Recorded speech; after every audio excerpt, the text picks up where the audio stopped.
सस्ती लोकप्रियता है। इससे आप एक दिन के लिए न्यूज में बने रह सकते हैं, लेकिन वास्तव में मुख्यमंत्री जी को भारत भ्रमण के प्रवास से लौट करके और राजस्थान के लोगों की सुध लेनी चाहिए। वास्तव में गर्मी इतनी ज्यादा है कि उस गरीब का क्या हाल है जिसको पानी नहीं मिल रहा है, खाना समय पे नहीं मिल रहा है, उसके लिए आप लोग क्या कर रहे हैं, ये देखने की बात है। आप भ्रमण करके थोड़ी देर में फोटो सेशन करवा करके और सोशल मीडिया पे सुर्खियां तो बटोर सकते हैं, लेकिन सही मायने में लोगों में वास्तव में इतनी तकलीफ है पीने के पानी को लेकर के और बिजली को लेकर के कि जिसको शब्दों में बयान नहीं किया जा सकता। भाई ये तो उनका काम है, हमारा काम नहीं है। हम तो ये कहते हैं कि जनता ने आपको मौका दिया, आप जनता के दुख तकलीफ को दूर करें, जनता की समस्याओं का समाधान करें।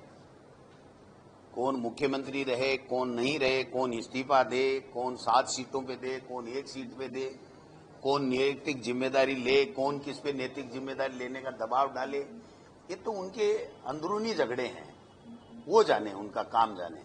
राजस्थान की जनता ने 5 साल के लिए सरकार भारतीय जनता पार्टी की बनाई है, तो हम तो ये उम्मीद करते हैं कि 5 साल उनको सरकार में काम करने का मौका मिला, वो काम करें।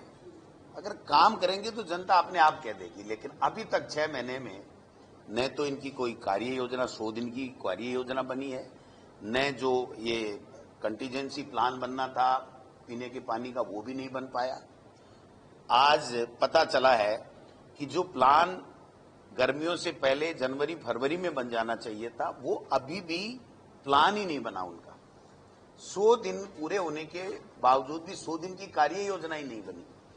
तो काम के ऊपर फोकस नहीं है, आपसी जो अंतरकलह इनका है और जो डिसीजन नहीं लेने की, या तो ऊपर से मनाही है या खुद डिसीजन ले नहीं पा रहे हैं। कोई न कोई तो बीमारी है, उस बीमारी को निकालना पड़ेगा और मैं समझता हूं कि जनता 4 तारीख को उस बीमारी को निकाल देगी। हिंदुस्तान की सरकार का ही बोल रहा है, एनडीए की सरकार आ नहीं रही है, बीजेपी बहुमत ला नहीं पा रही है और जनता उनको उनके मुद्दों के ऊपर सवाल पूछ रही है कि आप बताइए अब क्या है, आप बताइए। 70 साल का हिसाब मांग रहे थे, ये 10 साल का आप हिसाब बताइए, आपने क्या किया। और जो इलेक्ट्रल बॉन्ड का घोटाला और जिस स्तर के ऊपर देश के प्रधानमंत्री जी जो बयान दे रहे हैं, उससे देश के प्रधानमंत्री की पद की जो गरिमा है वो भी तार तार हुई है।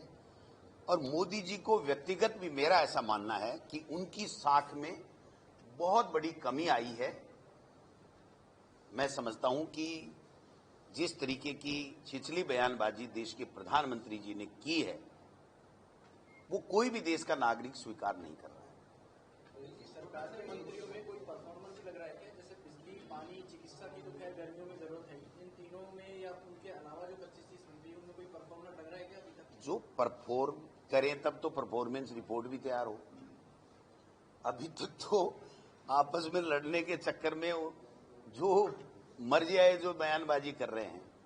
जब परफॉर्म करे तब उसकी रेटिंग होती है कि 10 में से इनको 7 देने हैं, 6 देने हैं, 5 देने हैं, 4 देने हैं। अभी तो 00 लिए घूम रहे हैं 6 महीने से।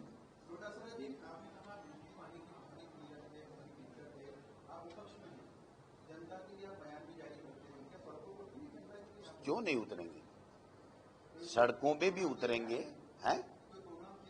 बिल्कुल, प्रोग्राम आप देखिए कि महामहिम राज्यपाल से आग्रह इसीलिए तो किया गया है कि साहब ये सरकार तो भारत भ्रमण पे निकली हुई है, आप इसमें कोई इंटरवेन कीजिए और आप निर्देश दीजिए अधिकारियों को कि जनता की सुध लें। तो राजस्थान में कांग्रेस का प्रत्येक कार्यकर्ता, संगठन के लोग, विधायक, सब लोग, हम लोग फील्ड में जाकर के सब लोगों से बात भी करेंगे, उनकी दुख तकलीफ को कैसे दूर किया जा सकता है। और अगर सरकार फिर भी नहीं चाहती तो बड़ा आंदोलन भी इस मुद्दे के ऊपर कांग्रेस पार्टी खड़ा करेगी। जो 2 चरण बच गए थे ना, उससे पहले इनकी हालत पतली हो गई, इसलिए इनको ऊपर से निर्देश दिए गए। इनकी सरकार थी वसुंधरा राजे जी के समय, बीजेपी की थी, ऊपर भी बीजेपी की थी, जब डबल इंजन की सरकार थी तो क्या कर रहे थे भाई? ये कर लेते अगर इसमें कोई कमी आती। ये इनके अधिकार क्षेत्र में है ही नहीं। इनको तो चिट्ठी आ गई ऊपर से कि आपको ये बोलना है, हिंदू मुस्लिम करना है, क्योंकि हम हार रहे हैं। वो न तो इसको छेड़ सकते हैं, न इसको रिव्यू कर सकते हैं। ये कोई मजाक नहीं है कि जिसको ओबीसी आयोग ने रिकमेंडेशन कर करके और दे दिया, उसके बाद में राज्य सरकार उसके ऊपर किसी तरीके से स्वयं के स्तर के ऊपर कोई उसके ऊपर समीक्षा नहीं कर सकती है, और धार्मिक आधार पर किसी को दिया भी नहीं गया है। ये तो केवल चुनावी जुमले हैं देश के प्रधानमंत्री जी के और भारतीय जनता पार्टी के,